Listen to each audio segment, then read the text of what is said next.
The number of race cars that can be produced varies directly with the number of people working on their production and the time taken to produce them.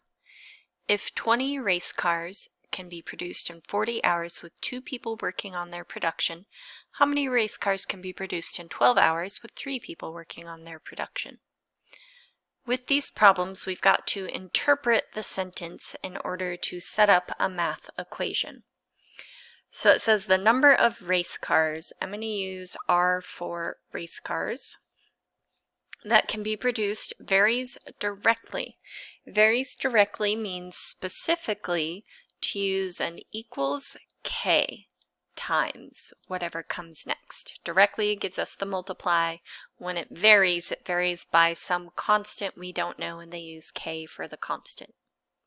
With the number of people working on their production, I'm going to use P for people.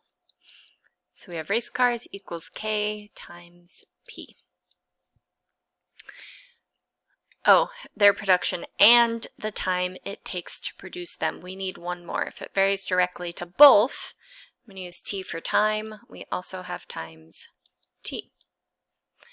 Now we give the first set of information and we plug it in. That if 20 race cars can be produced in 40 hours with 2 people working, we're going to plug all this information in to help us find the K. So R for race cars, so 20 race cars. We don't know K. There are 2 people working over a time period of 40 hours. So now we simplify. 2 times 40 is 80. And we do opposite. Opposite of multiplying by 80 is dividing by 80. So reducing this, both of them divide by 20. This becomes 1 over 4. Or you could use the decimal 0.25 by plugging 20 divided by 80 into a calculator.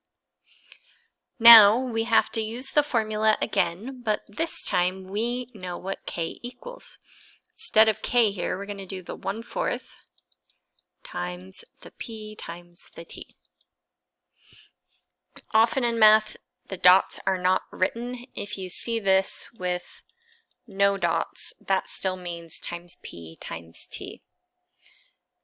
So then our second situation is it says the cars can be produced in 12 hours with 3 people.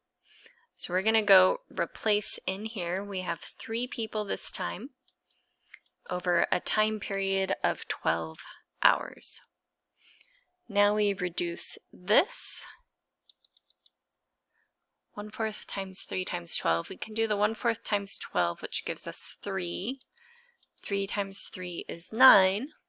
So there can be a total of 9 race cars produced when you have 3 people working for 12 hours. And that's our final answer.